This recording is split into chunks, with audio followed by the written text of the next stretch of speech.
And మీరు పాత ఆర్టిస్టులు. బట్ మీతో పాటు కొత్త ఆర్టిస్టులు కొంతమంది వర్క్ చేస్తూ ఉంటారు. వాళ్ళకి మీరేమన్నా సజెషన్స్ ఇస్తూ ఉంటారా? నేను ఇస్తానండి. ఓకే. నా నా ఉద్దేశ్యం ఏంటంటే నేను సీనియర్‌నని కాదు.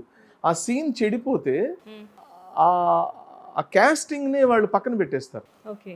ఇప్పుడు మనం సపోజ్ నేను ఎవరితోనన్నా కొత్త వాళ్ళతో నేను నాకు పెయిర్‌గా చేస్తున్నప్పుడు మాకు ఇద్దరికి కెమిస్ట్రీ అంటే ఒక చిన్న అవగాహన అంటారు. హ్మ్. ఆ అవగాహన అనేది యాక్టింగ్‌లో లేకుండా చేస్తుంటే ఆడియన్ ఇమ్మీడియేట్‌గా స్మెల్ చేసేస్తాడు. హ్మ్. దానివల్ల మన లోపాలన్నీ బయటపడతాయి. కాబట్టి అవి లేకుండా ఉండడం కోసం మన పక్క ఆర్టిస్ట్‌తో అమ్మ నేను ఇలా అనుకుంటున్నాను. మీరు ఇలా ఇలా ఇలా ఇలా అని అఫ్‌కోర్స్ ఆ దర్శకుడు చెప్తాడు. హ్మ్. దర్శకుడు చెప్పినా కూడా కొన్ని అండర్‌స్టాండింగ్‌తో అనుకోవాల్సి ఉంటుంది. డైరెక్టర్ చెప్పడానికి, కో ఆర్టిస్ట్ చెప్పడానికి డిఫరెన్స్ ఉంటుంది కదా! ఎగ్జాక్ట్‌లీ.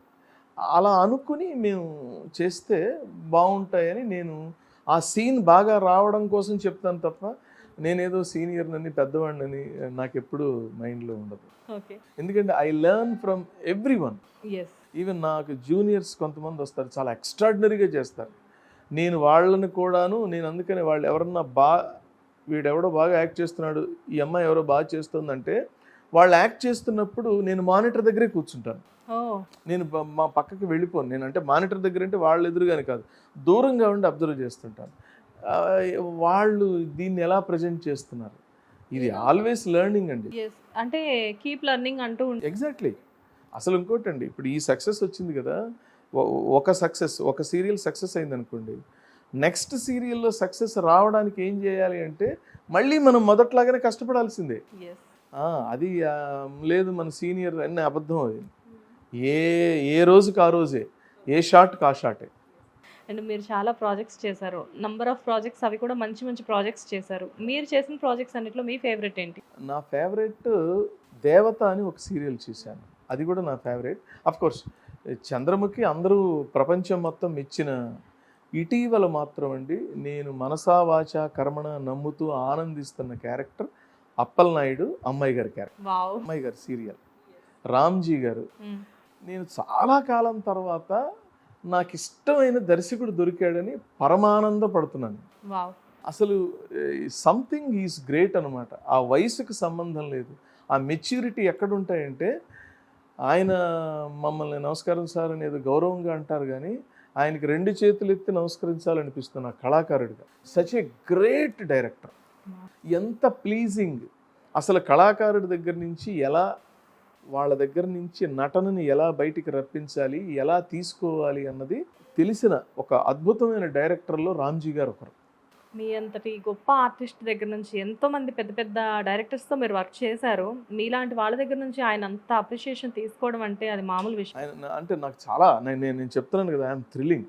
హ్మ్. అసలు నాకు చాలా maybe he deserve it sir. కాకపోతే మీలాంటి పెద్దవాళ్ళు కూడా అలా వాళ్ళకి అలా అది బ్లెస్ చేయడం అనేది కూడా చిన్న విషయం కాదు. అది బ్లెస్ కూడా కాదమ్మా. నేనేమంటున్నానంటే సీనియర్, జూనియర్ వయసు కాదు. Hmm. Talented people are seniors. Yes. Talent తక్కువగా ఉన్నవాళ్ళు జూనియర్స్. నా దృష్టిలో డెఫినిషన్ అది. సో, 'యాట' గారి తర్వాత మీకు బాగా నచ్చిన డైరెక్టర్ అంటే 'రామ్‌జీ' గారని చెప్పుకోవచ్చు. అసలు ఉన్నారండి. నలుగురు, ఐదుగురు ఉన్నారు. నేను ఇటీవల మల్లేని రాధాకృష్ణ గారు తనతో వర్క్ చేశాను. నేను ఆయనతో కూడా నేను బాగా ఎంజాయ్ చేశాను. హ్మ్. అలా వారిలో నేను రీసెంట్‌గా ఇప్పుడంతా ఉరుకులు పరుగుల మీద ఉన్న ఈ సీరియల్ ఇదిలో హ్మ్. ఆయన ప్రతీదీ చాలా పర్ఫెక్ట్‌గా వర్కౌట్ చేసి ప్లాన్ చేస్తారు సీన్. వావ్! అది అదృష్టం. పూర్వజన్మ సుకృతం అని ఫీల్ అవుతాను నేను. అండ్ ఇప్పుడు 'అమ్మాయి' గారితో పాటు మీరు చేస్తున్న మరో ప్రాజెక్ట్ ఏంటి సార్? నేను ఇదొక్కటే చేస్తున్నానండి. సినిమాలు చేస్తున్నాను 2 ఇంకా రావాలి. హ్మ్. తర్వాత ఒక వెబ్ సీరియల్ లాంటిది మా హాట్‌స్టార్ కోసం చేయబోతున్నాను. ఓకే. అంటే కొంచెం సెలెక్టివ్‌గా ఏదో చూద్దామనే ఆలోచన వచ్చింది. ఎంత సెలెక్టివ్‌గా చూసినా గానీ ఆల్మోస్ట్ ఎప్పుడూ బిజీగానే ఉంటున్నారు. ఆ! ఓకే. అంటే ఈ ఇండస్ట్రీలో ఎప్పటికి అప్పుడు మొదలుపెట్టి ఇప్పటి వరకు బిజీగా ఉండడం అనేది, ఎప్పటికీ బిజీగా ఉండడం అనేది కూడా చాలా అదృష్టం. అంటే అది కొంతమంది మీలాంటి వాళ్ళకి మాత్రమే సాధ్యమవుతుందేమో. Anyways I wish you all the best అండి.